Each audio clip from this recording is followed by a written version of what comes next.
Começa agora o BTCast. Teologia é nosso esporte.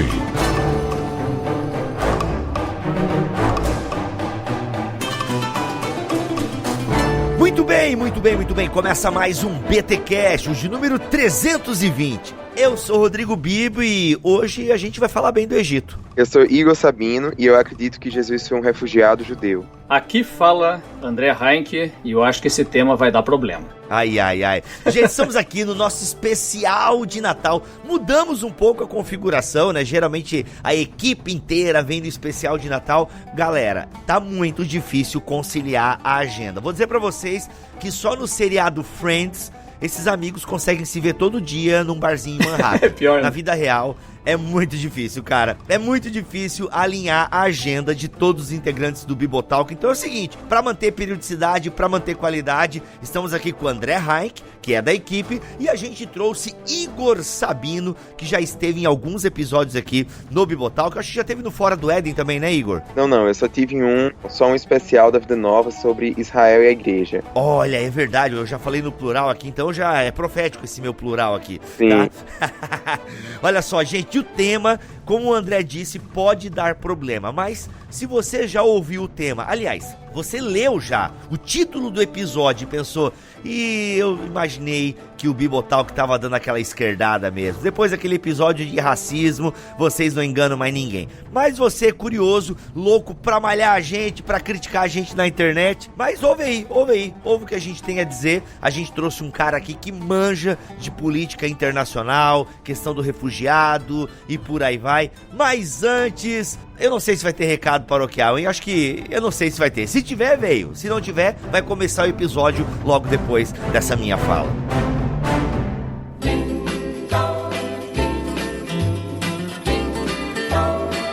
E nos recados paroquiais dessa semana, senhor Maurício Machado, welcome. Opa, fazia tempo que eu não parava por aqui, hein? Era só nos recados paroquiais, esses são os recados paroquiais, era só na leitura de e-mails, mas estamos de volta aqui mais uma vez. Ô Mac, diz aí que a gente não tá brigado e tal, que a galera te pede no BTcast aí, né, mano? Não sei se você acompanha as redes sociais aí, mas a gente vai, cadê o Mac e tal, papapá. A gente sempre tem que fazer esse recado paroquial aqui de vez em quando, Mac, pra ver que tá tudo bem, que a gente é amigo e tal.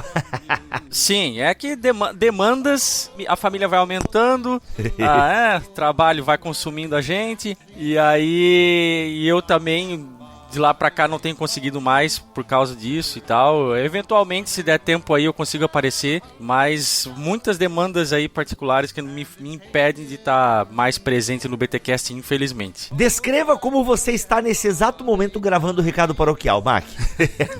Cara, as férias escolares chegaram, então eu tô com o meu maiorzinho aí, que não, esse ele já consegue se virar sozinho, né, o Davi, mas tô com o Daniel aqui sentado pegando nesse momento no... O que ele tá pegando aqui do Note? Cara, ele tá com alguma coisa do Note na mão aqui pra pelo menos ele ficar um pouquinho quieto e assim consegue deixar eu gravar. Ai, mas é isso, cara, é realmente as demandas, e eu só dou conta, apesar de 2 filhos, por quê? Porque eu trabalho exclusivamente com o Bibotalk, graças a todos os mantenedores e apoiadores culturais, enfim. Então, galera, é isso, tá? O Alex até teve uma participação no especial da Reforma sobre os puritanos, que ele só deu oi, tchau, né, cara? Não deu conta e tal. Enfim, gente, tá aí. Mas o time do Bibotalk, ele continua, ok? A galera tá aí e a gente trouxe pessoas novas. Enfim, foi um ano maravilhoso pro Bibotalk. A gente cresceu um pouquinho, né? Devagar e sempre. Mas estamos aí. Quase 2 podcasts por semana. Muita coisa. O BTcast não falhou nenhuma semana esse ano. Assim, cara, acho que se atrasou foi 1 ou 2 vezes. E por minha culpa ainda, my fault. Cara, e muito conteúdo produzido, muitos e-mails, muitos testemunhos. A gente agradece e louva a Deus. E você, aliás, a gente não louva você. Ai. A gente agradece e louva a Deus. E agradecemos a vocês, ouvintes aí, galera que compartilhou, galera que chegou em 2019 aí ouvindo o BTcast. Mac, é o seguinte, todo ano tem o BTD original que a gente faz, e Sim. já tem 2 edições aí no bolso maravilhosas, fora os outros BTDs que acontecem ao redor do Brasil aí e tal. Inclusive já tem um marcado em Londrina, dia 14 de março. Opa! Você que é da região do Paraná aí, ó, se liga, 14 de março BTD em Londrina. Daqui a pouco a gente divulga nas redes sociais o link para a inscrição. Beleza? E, Mac, a gente tem o BTD original, que é aquele organizado aqui pela casa, e nós temos 2 datas possíveis para este BTD. 25 de julho ou 1º de agosto. A gente tá tentando Mackenzie em São Paulo. Segura essa, irmãos. Irmãs também, tá? Porque se der certo, Mackenzie São Paulo vai ser massa. Então, assim, só que tem 2 datas, a gente tá vendo aí as possibilidades. Estamos vendo palestrantes também, gente legal, gente bacana. Vai ser massa, então se prepare para o BTD original, que vai acontecer em 2020. E, Mac, você tá aqui também no Recado Paroquial para, de alguma forma, se despedir do BTcast. Olha aí. Eita, o pessoal acha, olha aí, o pessoal achando, esse pessoal não tá mentindo pra gente, que brigaram tudo lá no grupo do Concílios, e alguém tá saindo aí. Não é, gente, não é. É o seguinte, eu estarei me ausentando das edições do BTcast por tempo indeterminado. Tá? A gente que construiu uma história aí, uma identidade e tudo mais, né? Foi muito legal tá todo esse tempo. Eu amo editar, fazer edições do BTcast, mas por motivos de filhos e trabalho. O seu trabalho principalmente, né, Mac? Você aumentou demais a demanda. E assim, esse ano, só pro pessoal entender resumidamente, os 5 primeiros meses desse ano, e aí calhou com o nascimento do Daniel e tal, foi uma coisa assim desumana. Né, cara, mano, chicote nas costas, Mac.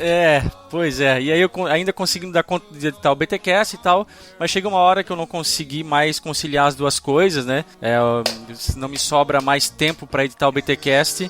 E, enfim, infelizmente eu tive que tomar essa decisão e não vou estar mais à frente das edições dos BTcasts, tá, gente? Então, caraca. Eu lamento dessa notícia, eu sei que tem muita gente que gosta e tal das minhas edições, mas eu não vou conseguir mais. Quem sabe um dia eu retorne, mas é sem previsão. E é isso. Alguém vai me substituir e com certeza quem for me substituir vai fazer isso à altura, né? Vai prestar um serviço pro reino como eu tenho prestado também. É verdade. E o BTcast não vai parar por minha causa. Eu digo assim, o BTcast só para se o Bibo faltar. O resto, pode sair Alex, pode sair Emílio, pode sair Vitor, pode sair Paulo On, pode sair eu, pode ser quem for, que o BTcast continua firme e forte, tá, gente? Então, esse não vai ser o problema, fiquem tranquilos. Legal não, né? Legal porque você descobriu uma prioridade e focou antes de começar a atrasar. Mac, parabéns, cara, parabéns.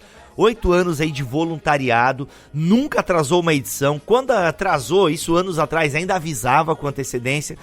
O Mac, eu gosto sempre de falar assim, esse exemplo de voluntário, tá ligado? Porque não é porque é voluntário que faz de qualquer forma, não, sempre muito dedicado, empenhado. Tenho certeza que tirou tempo de família muitas vezes pra poder dar conta da edição. Cara, em nome da equipe do Bibotalk, de todos os ouvintes, eu te agradeço de verdade, de coração, né? Tu sabe a minha gratidão que eu tenho por esses anos que você dedicou à edição do BTcast e também à direção do próprio Bibotalk, como, né, um dos diretores do Bibotalk. Cara, muito obrigado por esses anos de dedicação e assim, parabéns pela sabedoria, porque, identifiquei que tá pesado demais. Larga agora que tá tudo bem, porque já pensou? Começa a atrasar, isso é ruim, né, mano? Aí a gente podia até brigar.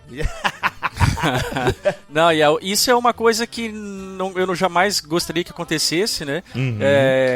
Bibotalk pra mim é um compromisso tão importante como o meu trabalho, ou até mais, né? Claro, a gente não faz aqui essa divisão de sagrado e secular, né? Mas não é porque eu não trabalho, entre aspas, com carteira assinada pro Bibotalk que não fosse um compromisso menor do que o meu trabalho, onde eu trabalho lá na minha empresa, né? Então, os dois estão em pé de igualdade, só que, infelizmente, o dia não tem mais de 24 horas e não dá pra dar atenção pros dois ao mesmo tempo, né? Então... Olha aí, já tem gente chorando, inclusive, querendo a atenção do papo. Cadê esse papo aqui? Quer dormir. Quem não quer agora? Muito bom, cara. Obrigado mesmo de coração. Tamo junto, Deus te abençoe. E, gente, o Mac vai continuar a leitura de e-mails, ok? Leitura de e-mails e tal, ele vai continuar, então vai estar lá. Você vai ter, pode continuar mandando o seu e-mail para podcast@bibotalk.com, que o Mac vai continuar tendo a leitura de e-mails. Você pode mandar o seu efeito BTcast, vai estar tudo lá, tá bom? Vai estar tudo lá. É só a edição que realmente ocupa um tempo gigantesco, um trabalho gigantesco. O Mac não vai dar mais conta. Mas, cara, mais uma vez, nossa gratidão. E já que você é o editor, coloque palmas e foguetes pra você aí. Não, aqui é família, bro. Aqui é família de Botal, que a gente vai continuar na estrada aí, ajudando como pode, né? E tamo junto, gente. Tamo junto, olha aí, muito bom. É isso, gente, vamos para o nosso especial de Natal, que está maravilhoso. Ou como diz uma radialista aqui de Joinville, Maravicherrys. Nossa, horrível, né, cara? Oh, by golly, have a holly jolly Christmas this year.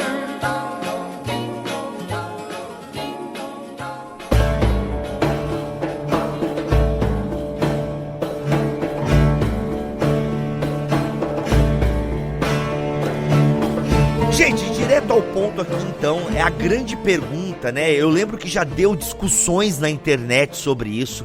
Acho que tem, não sei se foi no ano de 2019 ou foi no ano de 2018, rolou essa discussão se Jesus era ou não um refugiado. Vamos ler o texto de Mateus capítulo 2, a gente tem aqui a visita dos magos, tá? Eu não vou ler o texto aqui, eu só vou ler uma parte que é a partir do versículo 13, que inclusive a NVI coloca como epígrafe a fuga para o Egito. Tá? Depois que partiram, um anjo do Senhor apareceu a José em sonho e lhe disse: levante-se, tome o menino e sua mãe e fuja para o Egito. Fique lá até que eu lhe diga, pois Herodes vai procurar o menino para matá-lo. Então se levantou, tomou o menino e sua mãe durante a noite e partiu para o Egito, onde ficou até a morte de Herodes. E assim se cumpriu o que o Senhor tinha dito pelo profeta: do Egito chamei o meu filho. Quando Herodes percebeu que havia sido enganado pelos magos, ficou furioso e ordenou que matassem todos os meninos de 2 anos para baixo em Belém e nas proximidades, de acordo com a informação que havia obtido dos magos. Então se cumpriu o que fora dito pelo profeta Jeremias: ouviu-se uma voz em Ramá, choro e grande lamentação. É Raquel que chora por seus filhos e recusa ser consolada, porque já não existem. E aí depois o anjo, o Herodes morre e o anjo avisa para José e eles retornam para a Galileia. Tendo sido avisado em sonho, retirou-se para a região da Galileia e foi viver numa cidade chamada Nazaré. Assim cumpriu-se que fora dito pelos profetas: ele será chamado Nazareno.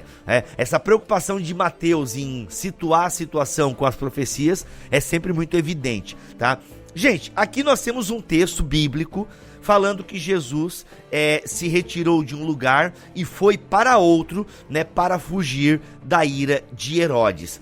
Igor, aqui a gente precisa, para a gente responder direto, ao nosso posicionamento em relação à grande discussão que houve na internet, por que nós afirmamos, aliás, eu não sei direito a posição do André Heinck, mas eu acredito que sim, tá? Por que nós afirmamos que Jesus foi um refugiado com base nesse texto? Como é que a gente precisa estabelecer os termos aqui, o que é um refugiado? Como é que a gente pode fazer isso? Então, eu acho que a primeira coisa que a gente tem que distinguir é entre um refugiado e um migrante. Começa essa noção do que é uma migração e o que é um deslocamento. Porque a migração acontece de forma voluntária. Então, eu estou tendo problema no Brasil, por exemplo, e decido migrar para os Estados Unidos, para trabalhar, para estudar. É uma escolha, eu poderia fazê-la ou não. O deslocamento, ele acontece por motivos que são contrários à nossa escolha. Então, acontece uma guerra no meu país, eu tenho que sair para um outro país para poder sobreviver. Eu estou sendo perseguido porque eu sou cristão, então eu tenho que deixar a minha cidade e ir para outra cidade. Aconteceu um desastre natural, um tsunami, então eu tenho que sair. Aconteceu até mesmo um desastre criado por consequência humana, por exemplo, Brumadinho.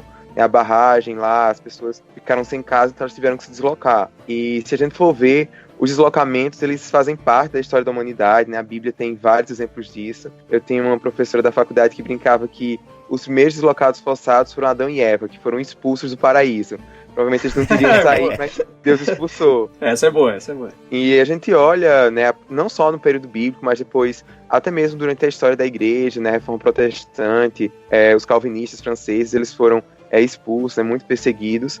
Mas essa noção de refugiado, ela vai surgir a partir da criação do Estado moderno. Então, esse termo refugiado é um termo que ele é cunhado em 1951, após a Segunda Guerra Mundial.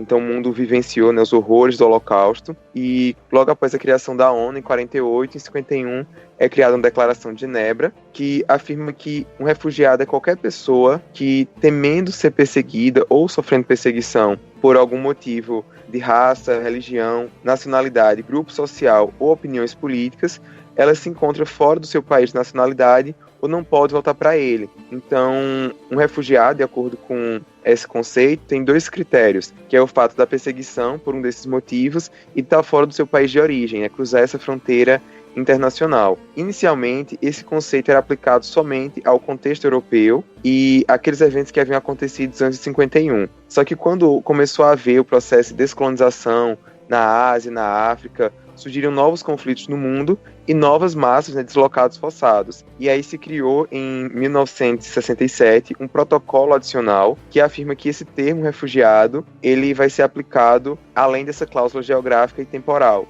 Então, todos os países do mundo que assinam esse tratado reconhecem. Infelizmente, nem todos os países do mundo assinam esse tratado e reconhecem a noção de refugiado. Então, aqui no Brasil, a gente tem esse conceito de refugiado na nossa legislação. Tem uma lei de 97 que reconhece esse conceito de refugiado e adiciona também, além disso, pessoas que fogem de contextos de violação generalizada de direitos humanos, mas há muitos países na Ásia, no Oriente Médio principalmente, que não reconhecem. Então há vários casos, né, um exemplo, cristãos que são perseguidos no Paquistão, eles têm que fugir para sobreviver e eles vão para países como Tailândia, como Sri Lanka, e são países que não reconhecem eles como refugiados, não reconhecem a existência de refugiados. Eles acabam vivendo ilegais, como imigrantes irregulares, e sofrendo várias violações aos direitos humanos. Então, só para a gente ter noção, essa coisa de refugiado não é um conceito abstrato, uma coisa que é relativa, que varia. Então, existe uma legislação, um termo jurídico no direito internacional e que alguns estados reconhecem e outros não. Tá, então diante de tudo isso, a gente olhando para o texto bíblico, e claro, a gente meio que faz um anacronismo aqui, né? Até, o André, você falou até no off-topic aqui, essa questão, né, de esses olhares políticos, quando a gente volta para a Bíblia, sempre vão sofrer com esse anacronismo, né? O que a gente pode dizer assim, ó? Existe uma crítica muito forte ao uso do conceito de refugiado para esse caso de Jesus, por causa dos, digamos assim, dos detalhes técnicos do que seria hoje um refugiado e da situação política no tempo de Cristo em função do Império Romano, né? Então, qual é a crítica que se diz? Olha, para ver um refugiado, você tem que sair de um país para o outro, você tem que ter toda uma série de, que o Igor estava explicando aqui, de conceitos que não se aplicam nos seus detalhes aquilo que Jesus viveu naquela época. Tá? Então, o que acontece? Eu tenho um pequeno problema quando a gente vai muito nessa questão dos detalhes técnicos, dos conceitos, para extrair uma verdade bíblica para o nosso tempo. Por que isso? Porque, a rigor, quando você compara o mundo antigo com o nosso mundo de hoje, e a Bíblia é um produto desse mundo antigo, não existe uma única estrutura política que pode ser replicada daquela época para hoje. Não existe mesmo o conceito de religião, o conceito de sociedade e mundo, tudo é completamente diferente. Quer dizer, se a gente vai para o detalhe, esse tipo de detalhe técnico, para extrair essa verdade bíblica, nós podemos rasgar a Bíblia inteira, porque não vai ter uma única verdade que você possa trazer para hoje, porque o contexto é completamente diferente, né? Então esse é o problema que eu tenho às vezes quando se discute, olha, a Bíblia fala N vezes sobre a responsabilidade social do Estado com o seu povo e com o povo pobre, né? Aí o camarada vem e diz, olha, mas veja bem, naquela época era uma monarquia absoluta, ou uma monarquia de tipo tal, e hoje nós temos uma república e os valores são diferentes, e as questões são diferentes, não dá para aplicar. Bom, então não sobra mais nenhum valor da Bíblia para nós aplicarmos hoje, né? Então esse é o problema que eu tenho com isso. Quer dizer, a rigor, nenhum conceito moderno pode ser aplicado no mundo antigo e pode ser aplicado no que a Bíblia está dizendo. Quando a Bíblia fala de nação, ela não está falando da nação do nosso tempo, que tem outras bases. Quer dizer que aquela mensagem para as nações que está em Isaías não serve rigorosamente para nada para nós hoje? Não há julgamento de Deus para as nações de hoje porque não é o mesmo tipo de nação? É isso que eu coloco nesse sentido. A Bíblia traz uma verdade fundamental, uma essência, né, que nós precisamos buscar. É nisso que a gente trabalha a própria leitura da lei do Antigo Testamento, né? E isso tem uma validade eterna e perene. Agora, se você vai lá pro detalhe técnico de que o tipo de Estado e o tipo de império é diferente, aí você pode esquecer a Bíblia, né? Essa é a minha opinião. Não, eu concordo totalmente, e é interessante isso que o André falou sobre esse conceito de nação, porque o próprio Jesus ele fala que ele só iria voltar quando o evangelho fosse pregado a todas as nações. E o movimento missionário, durante muito tempo, ele achava que quando o evangelho fosse pregado, né, tivesse igreja em todos os países do mundo, então a grande comissão teria terminado. Só que eles fizeram isso, né, a gente já tem hoje igrejas em todos os países do mundo, mas viu que ainda tem muitos povos que não foram alcançados. Então houve essa mudança do entendimento, porque ali o que Jesus fala é etnia. Então, mesmo dentro do Império Romano, havia várias etnias. A gente tem o Brasil, é um país que tem várias etnias, e no contexto atual da crise de refugiados, isso é algo muito importante a gente ressaltar, porque se a gente vai ver os conflitos na Síria, os conflitos no Iraque, muitos são ocasionados exatamente por conta das diferenças entre nações. Então, a gente tem na Síria minorias que não são árabes, apesar de que quando a gente olha para o Oriente Médio, acho que tirando Israel, Turquia e Irã, todo mundo é árabe, mas dentro dessas nações, desses países, existem várias outras etnias que acabam entrando em choque entre si, e o que ocasiona muitas vezes esses conflitos. Então, se a gente for ver só no caso sírio, entre os refugiados sírios, né, pessoas que têm trabalhado com missões para os refugiados, conseguem identificar cerca de 18 povos que não têm acesso ao evangelho e que estão entre esses refugiados que estão saindo da Síria. Então, eu acho que é um conceito também muito importante a gente ter em mente nessa discussão. Então, nesse sentido, concluindo aí a pergunta feita no começo, nós podemos entender Jesus como um refugiado, né? Ou seja, a situação de Jesus se encaixa com a definição moderna do termo, digamos assim. Eu acredito que sim. Eu acho que pelo fato de Jesus ele ter sido um homem judeu e esse elemento da identidade de Jesus, né, sua etnicidade, é algo que é muito marcante, não só nos evangelhos, mas também o próprio Paulo fala sobre isso em Romanos, né, ao longo da Bíblia. E o que levou Jesus a ser perseguido por Herodes era exatamente o fato dele ser visto pelo povo como o rei dos judeus. Então, os judeus eles tinham essa expectativa que Jesus ele viria para trazer já na sua primeira vinda esse reino físico, esse reino político, e Herodes ele acaba se sentindo ameaçado por isso. Então, eu acho que se a gente fosse, né, fazer um anacronismo e trazer esses elementos, essa definição de refugiados que a gente tem hoje, a gente pode dizer que Jesus ele foi um refugiado por motivos políticos, né? Ele foi visto como uma ameaça para Herodes, a sua família percebeu isso e, temendo ser perseguida, fugiu para o Egito. O Timothy Keller, inclusive, no Natal Escondido, é um livrinho da Vida Nova muito legal sobre o Natal, obviamente, Tim Keller, né, manda super bem. Ele não tem dificuldades também em fazer essa afirmação, tá? Por que as pessoas encrencam tanto, Igor, né? Tu que lida com esse tema bastante, assim, eu ouvindo aqui, eu não tenho problemas em entender Jesus, né, onde que a sua família se refugiou para justamente preservar a vida do garoto e tal, né? Até o Tim Keller fala aqui que talvez na vila ali, em Belém, onde aconteceu, né, aquela matança, talvez estejamos falando de 30, 40 crianças, não sabemos, né? Então, e Jesus é retirado desse contexto justamente para ter a sua vida preservada e não sofrer a ira de Herodes, né? Porque realmente deve ser pro Herodes, deve ter sido uma situação muito desconfortante. o cara tá lá sentado no trono, chegou uns magos aqui, né? Chegou, esses magos aí, quem eram mesmo, o André? Tu explicou isso no episódio sobre os outros? Eram magos do Oriente, astrólogos, né? Então, alguns chamam de reis magos por causa do valor do presente, mas a Bíblia não chega a falar em reis, né? Eles são astrólogos que vieram e fizeram o cruzamento aí da profecia bíblica com as crenças prováveis deles do Shaoxiante, né, do Salvador, e aí eles vieram prestar culto ao Salvador em Belém.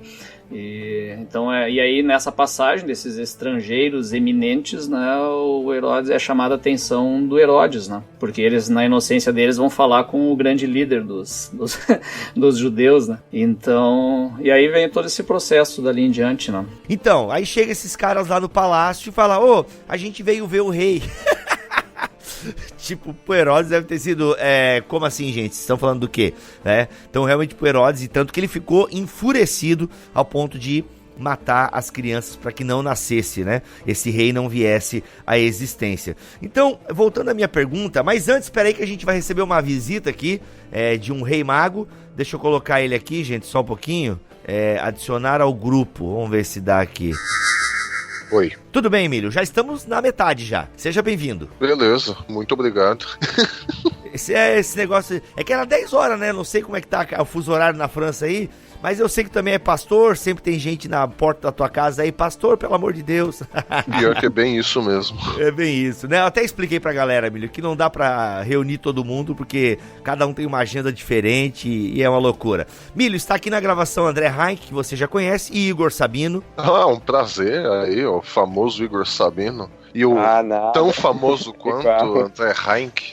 Olha aí. Então, aí voltando pra minha pergunta, Igor, por que a galera cisma com esse termo, Jesus, um refugiado? Por que a galera implica e fica usando argumentos de que Jesus não era um refugiado? Até queria ouvir de ti, que tá direto aí nessa frente de batalha, os argumentos que o pessoal usa e o que você responde em relação a isso. Então, eu até compreendo a preocupação que algumas pessoas têm, a relutância em reconhecer Jesus como um refugiado. É porque a gente tem vivido, né, momentos de grande polarização política, esquerda, direita, o cristão pode ser de direita, pode ser de esquerda. Mas a cor do Natal é vermelho, né, só pra deixar registrado. Brincadeira, galera, sacanagem.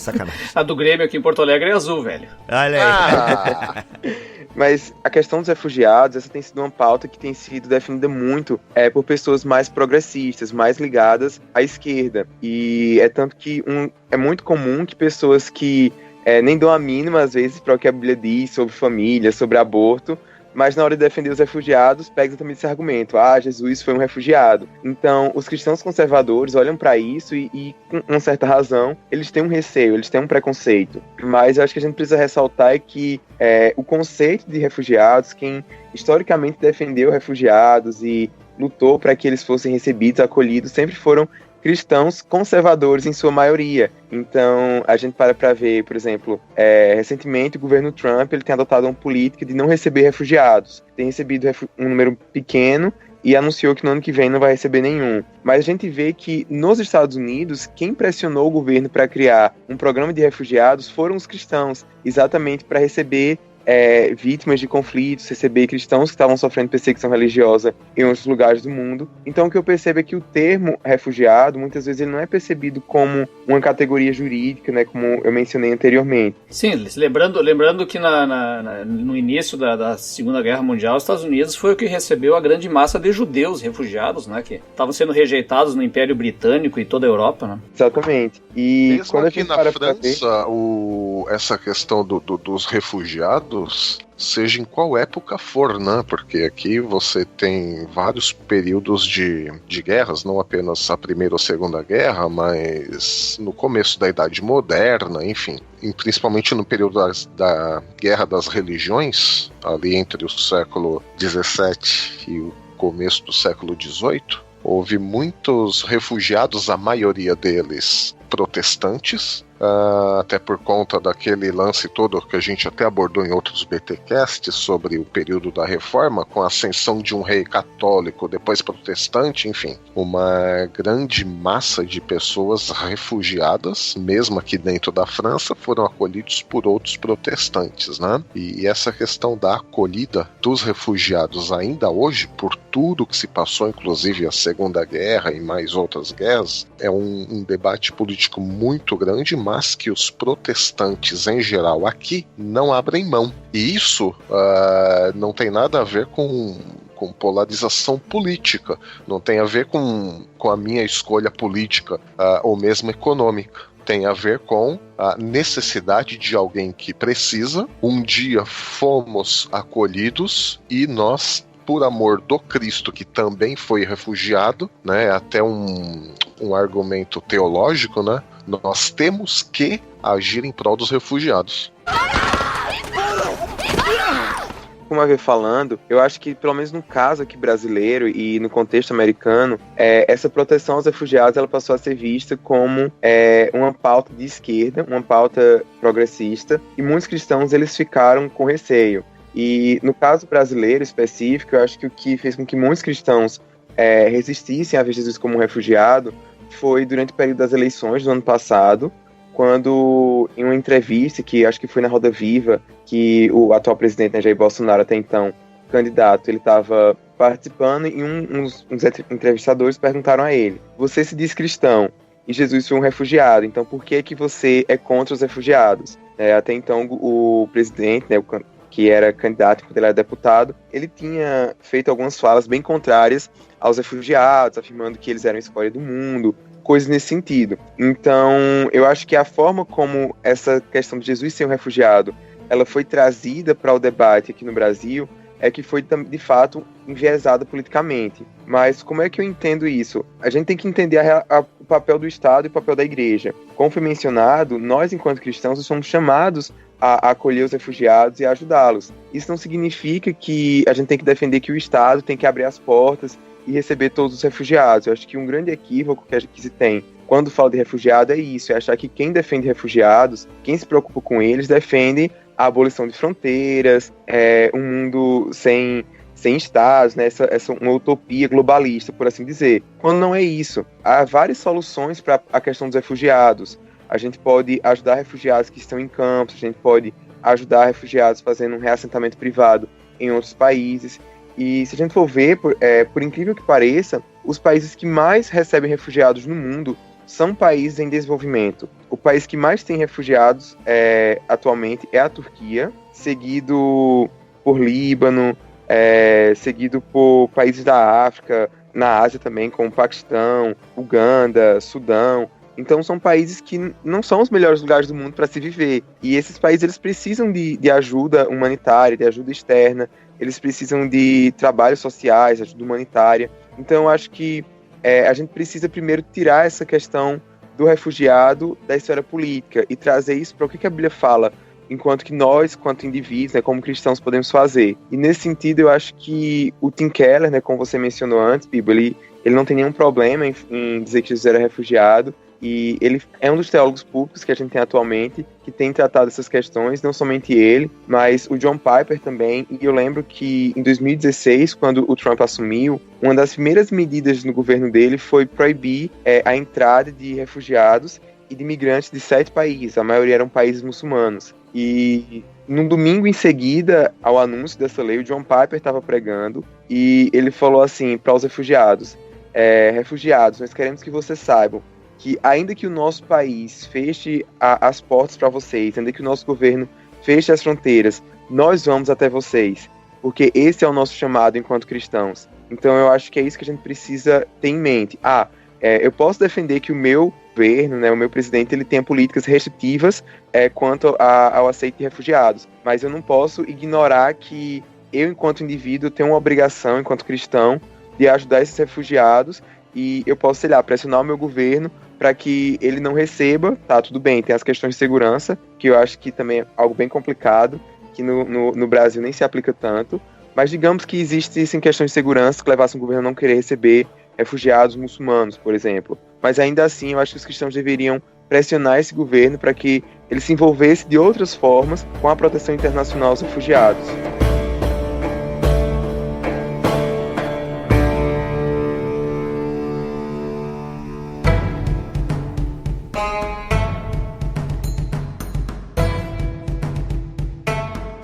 Eu vejo que essa questão do refugiado, em termos questões políticas, é que às vezes, talvez determinada esfera política, né, por exemplo, o pessoal progressista, eles acabam até sequestrando algumas pautas. Só que não é porque determinado viés político, às vezes, se apropria de algumas pautas como suas, que a gente vai abrir mão delas, ou até mesmo alguns termos, né? Por exemplo, vou pegar um termo aqui, empoderamento, né? O empoderamento não é um termo ruim por si só. Agora, é claro, se determinado viés ou ideologia sequestra o termo, não, empoderamento feminino, não sei o que, essa galera aí, a gente não pode deixar de usar alguns termos porque determinado grupo os sequestrou e usou como seu, né? A gente não pode, assim como é a questão dos refugiados.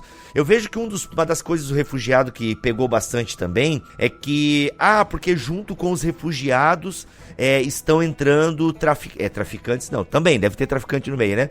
Mas estão entrando terroristas, né? Eu acho que isso foi um dos grandes, até eu vi gente assim, inteligente, tem muita gente falando abobrinha, né? Mas eu já vi até gente inteligente falando que a Europa vai pagar um preço muito alto por ter deixado essa galera entrar, né? Porque assim, parece que não se tinha um controle bem feito de quem entrou e tal, e isso era estratégia dos terroristas para infiltrar terrorista na Europa e tal.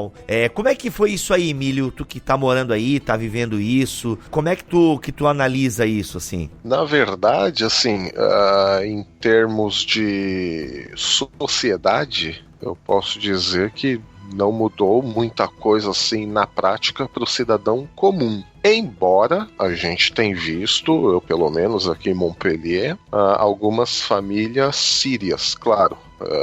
Eu não sei de fato a origem, né? Mas eles colocam lá, até num francês mal escrito, né? Família síria, nos ajude. Isso aí mudou um pouco realmente desde 2013 para cá.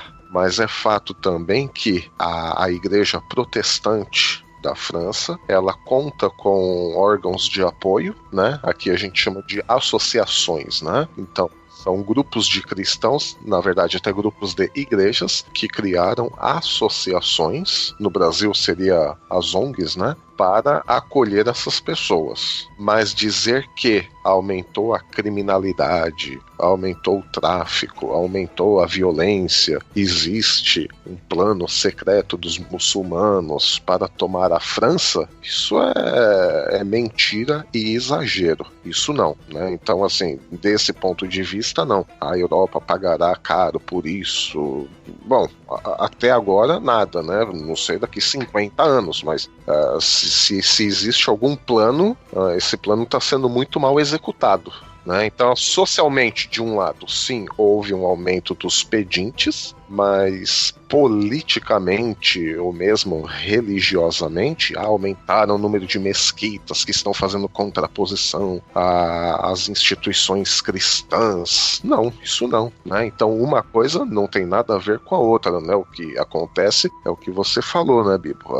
Em nome de um único ponto, sequestra-se toda uma pauta importantíssima e cria-se espantalhos. Precisamos defender a sociedade judaico-cristã e os refugiados vão tomar parte nisso, vão acabar com a nossa sociedade judaico-cristã. E, ao meu ver, isso não se sustenta, isso não se fundamenta.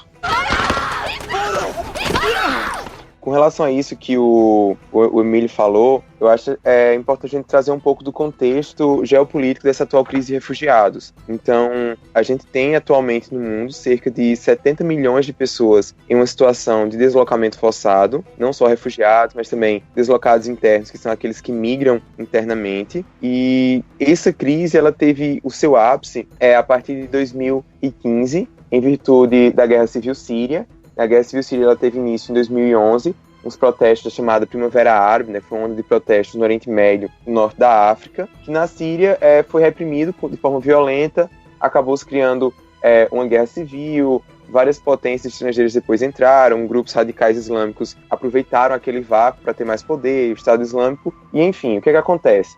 Os sírios eles começaram a migrar, a sair do seu país, né, foram deslocados, e muitos foram para os países próximos ao Oriente Médio, então Jordânia, Líbano, Turquia, só que em 2015, esses países eles já não tinham mais condições de receber esses refugiados por conta da infraestrutura, da economia local, que não é das melhores, e essas pessoas elas não tiveram muita solução e decidiram ir para onde? Para a Europa. E aí quando elas começam a se lançar ao mar, naqueles botes, para tentar chegar na Grécia e de lá ir para a Europa. Diante disso, a Alemanha, né, a Angela Merkel, que foi alguém que enfrentou na pele durante a Guerra Fria essa questão da perseguição, o pai dela era um pastor luterano, enfim. Ela se sensibiliza e ela diz, a Alemanha vai receber os refugiados. Só que ela disse que os refugiados podiam ir para lá, mas não diz como. Então, os refugiados, a gente vai para a Alemanha, mas como a gente vai fazer isso? Eles vão procurar traficantes de seres humanos, porque eles não podiam simplesmente chegar e comprar uma passagem de avião para desembarcar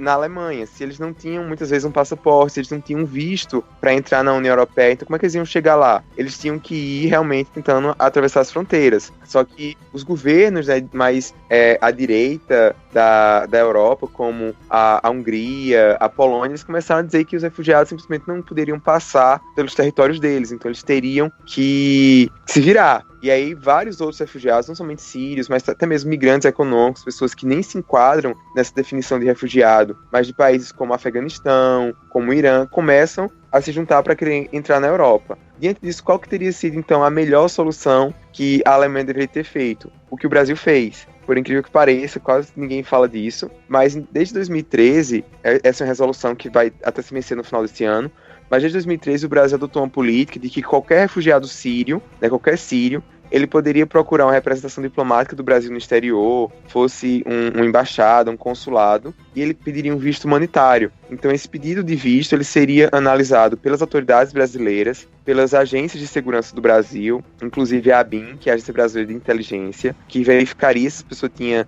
antecedentes criminais, havia sido condenada em algum tribunal, em alguma instância internacional, e se não, essa pessoa ela receberia o visto e ela poderia entrar no Brasil de forma legal, passando por imigração, tudo certinho. Chegando no país, essa pessoa iria procurar a Polícia Federal e legalizar a sua situação, né, da entrada num pedido de refúgio. Se a Alemanha tivesse adotado isso, a situação teria sido muito melhor. O caos ele teria sido bem menor, menos pessoas teriam se lançado ao mar, as atividades terroristas, não terroristas, mas ilegais, as atividades criminosas dessas gangues de seres humanos, esses grupos, ela teria diminuído. Mas, infelizmente, isso não aconteceu. Só que afirmar que houve essa relação entre o aumento de crimes e de refugiados, após a chegada de refugiados, é algo que é muito complexo. Então, a gente não tem dados ainda suficientes sobre isso.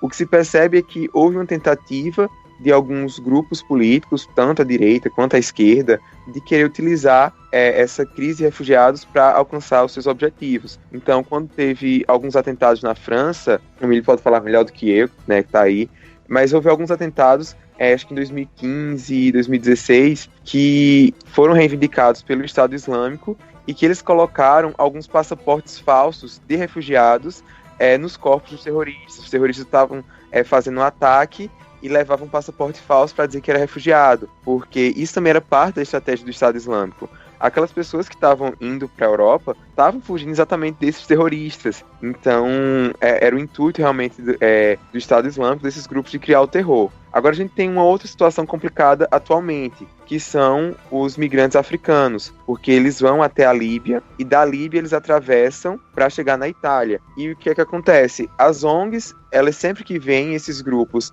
no mar, elas enviam barcos para resgatá-los. Só que nessa tentativa de salvar pessoas, eles estão alimentando um ciclo, um mercado de tráfico humano, porque a Líbia era o principal porto, né, onde as pessoas iam para a Líbia para de lá tentar atravessar o Mediterrâneo. Só que até 2011, quem era o presidente da Líbia era um tirano, né, Gaddafi, cruel, estuprou metade das mulheres do país, cometeu vários crimes contra a humanidade, mas enfim, os governos europeus davam dinheiro a ele para que eles mantessem esses refugiados, esses migrantes africanos, para que não atravessassem o Mediterrâneo. Só que esse cara caiu e o país mergulhou numa crise civil, né, numa guerra civil, não tem um governo estável. estável até hoje, e o que foi criado é realmente mercados de tráfico de pessoas. Então você chega hoje em algumas cidades da Líbia e o que existe é mercado de escravos, como havia no tempo do Brasil colonial, infelizmente. E essas pessoas são realmente vendidas e compradas por grupos radicais islâmicos, até mesmo o Estado Islâmico, tem células lá, e são jogados muitas vezes até à força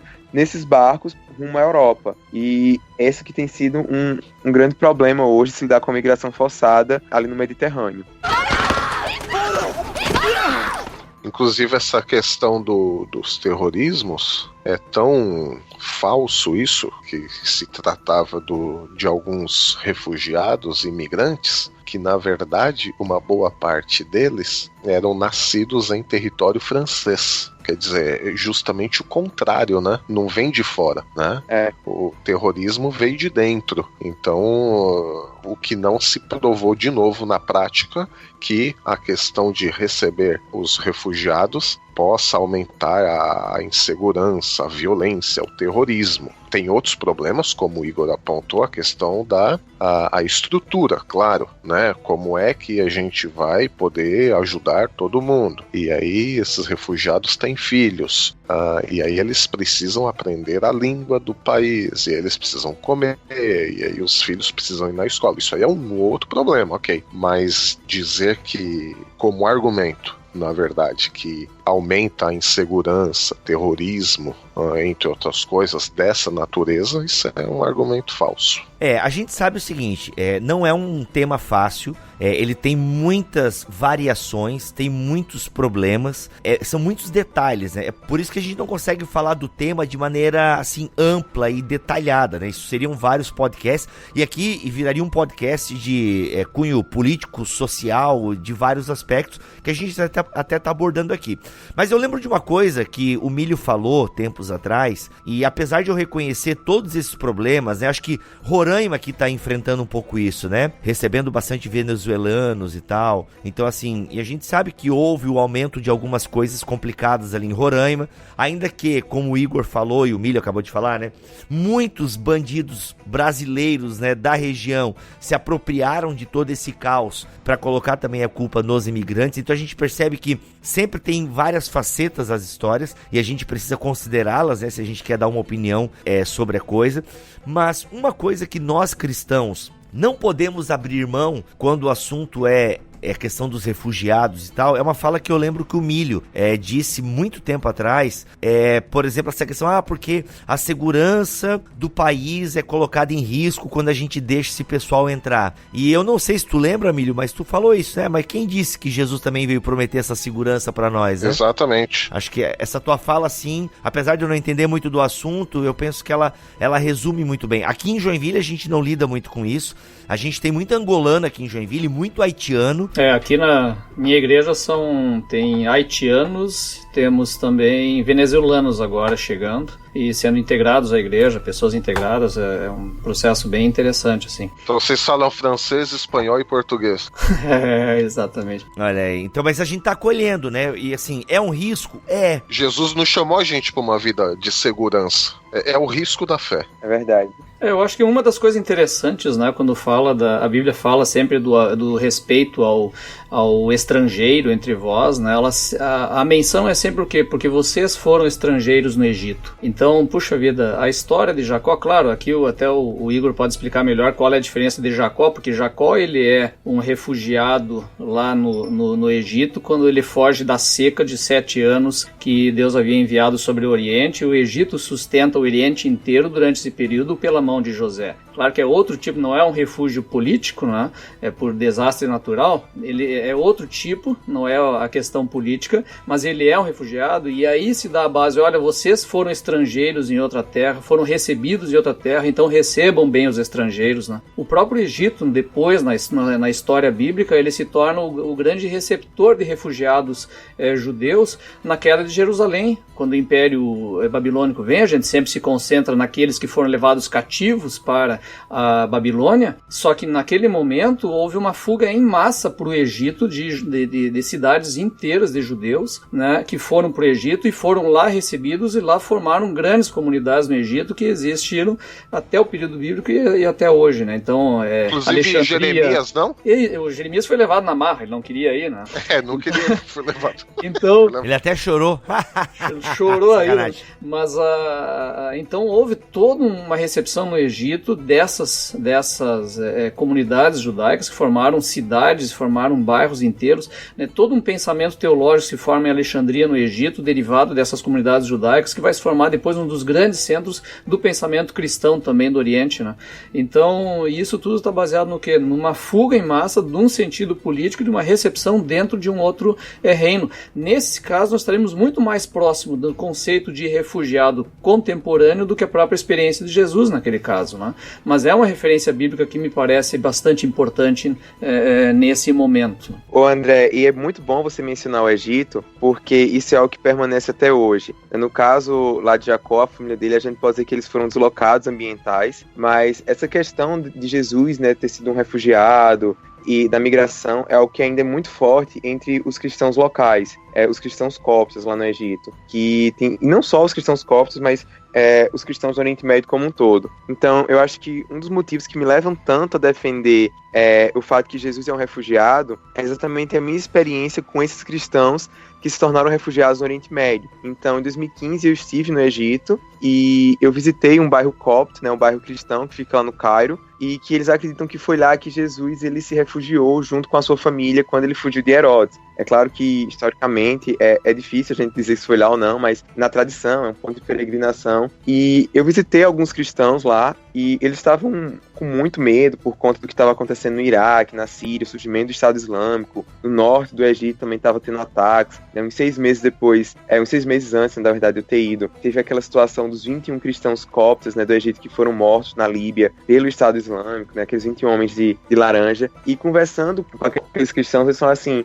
a gente sabe que tudo isso está acontecendo com a gente porque nós estamos imitando a Jesus.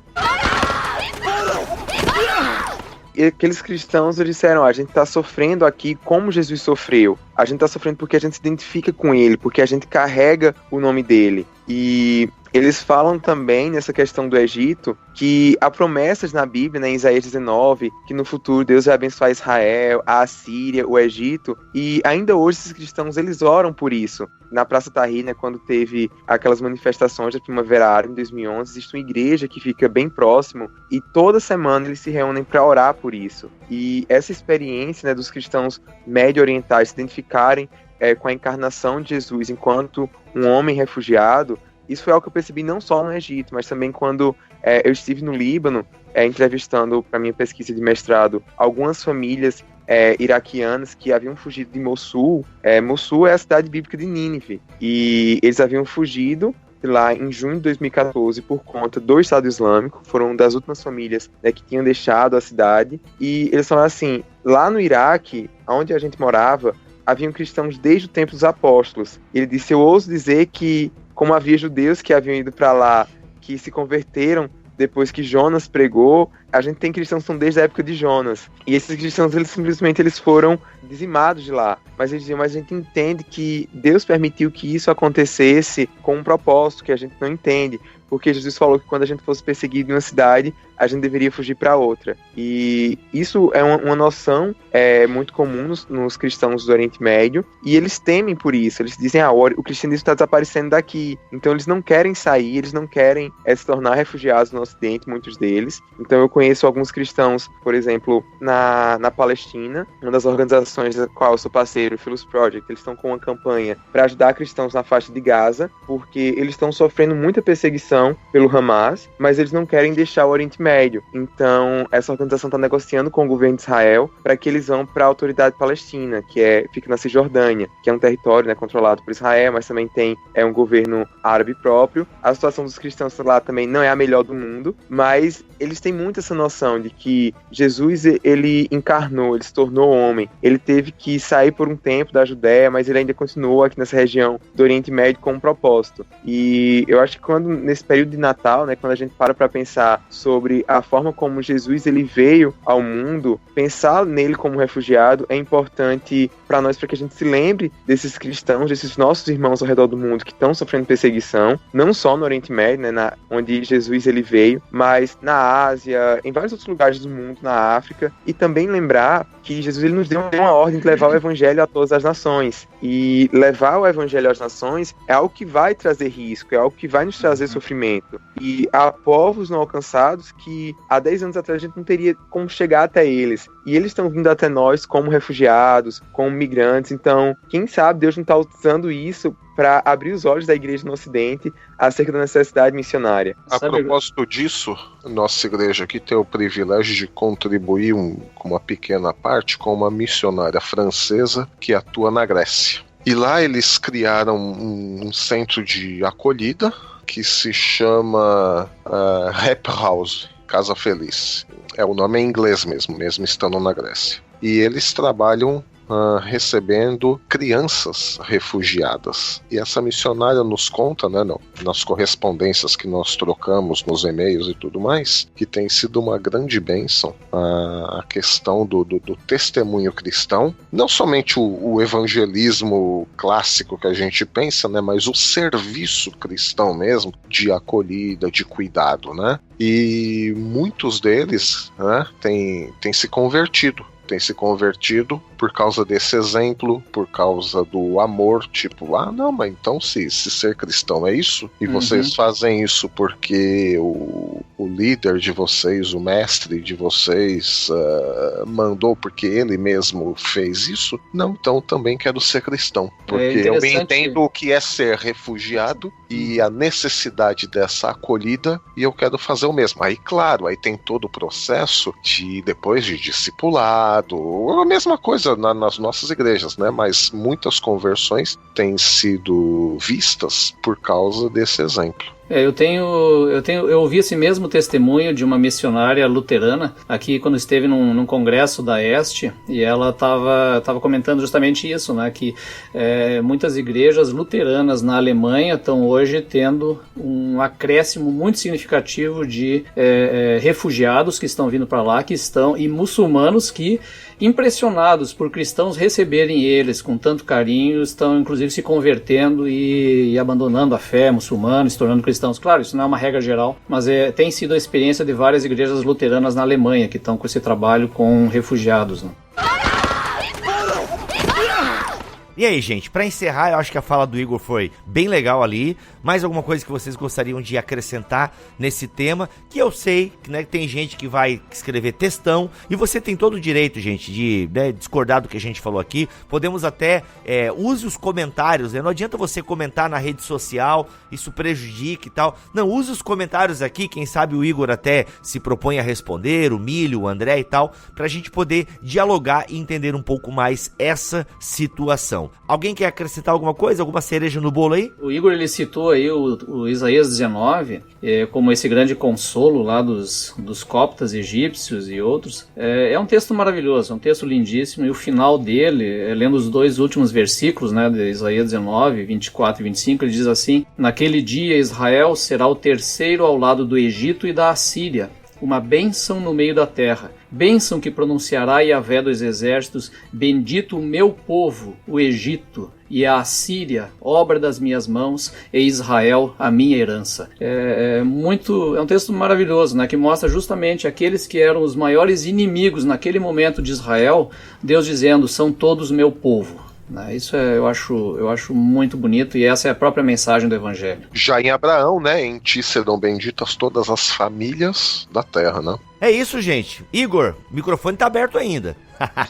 Não, eu só gostaria então, né, de encorajar você que ouviu esse podcast a procurar saber mais sobre a situação dos refugiados, e não apenas isso, mas também orar por eles. Eu acho que a gente tem vivido um momento muito especial na nossa geração, algo que nunca aconteceu antes, e sempre que eu olho para essa crise de refugiados, e principalmente quando eu vou ao Oriente Médio e encontro com esses refugiados nas fronteiras, e eu lembro muito de uma frase de um missionário missionário reformado no século XIX, o Samuel Zwemer. Ele foi um dos grandes pioneiros no mundo árabe, era missionário aos muçulmanos, é considerado como o apóstolo ao Islã, e ele dizia que o século XX tinha que ser o século de missões ao mundo muçulmano, que aquela era a última fronteira missionária. E o século XX passou e a igreja não atendeu ao chamado dele. Mas quando a gente para ver, no século XXI, primeiro ano do século XXI, o que acontece? O 11 de setembro. Então, Deus traz o Islã até nós, Deus traz os muçulmanos, e eu acho que em meio a toda essa polarização política que essas questões trazem, a gente precisa de cristãos que estejam dispostos a enxergar isso com os olhos de Cristo, e a pensar teologia pública,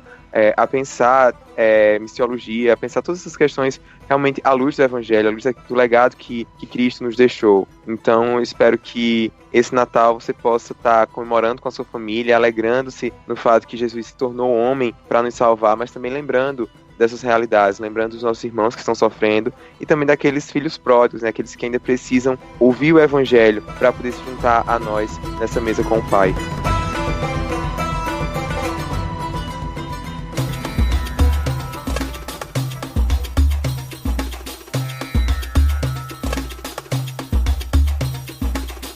Gente, é isso.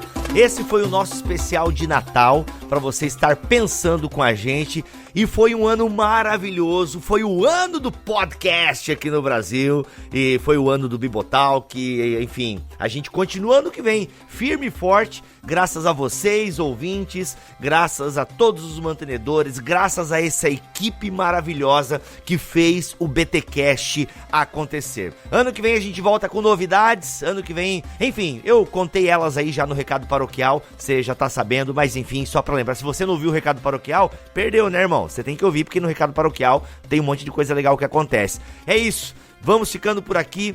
Deus nos abençoe, nos dê um ótimo Natal, um ótimo Ano Novo, e a gente volta para 2020 pensando a fé cristã, fazendo teologia de qualidade na internet e com um livro novo do André Heinck. Ô, glória! Né, André?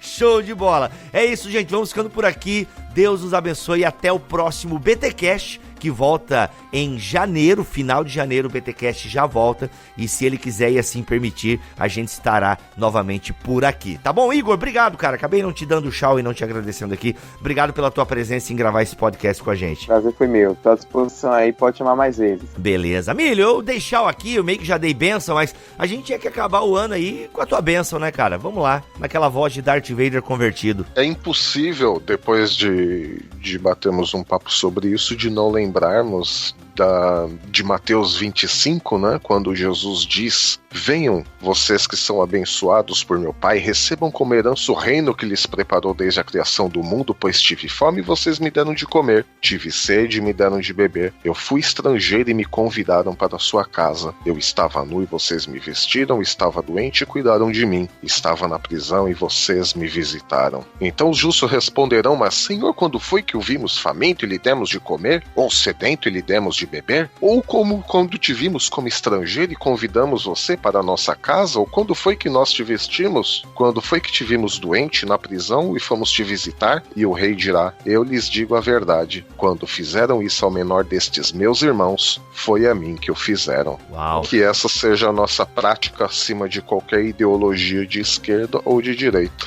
Amém. Eita, amém. Amém.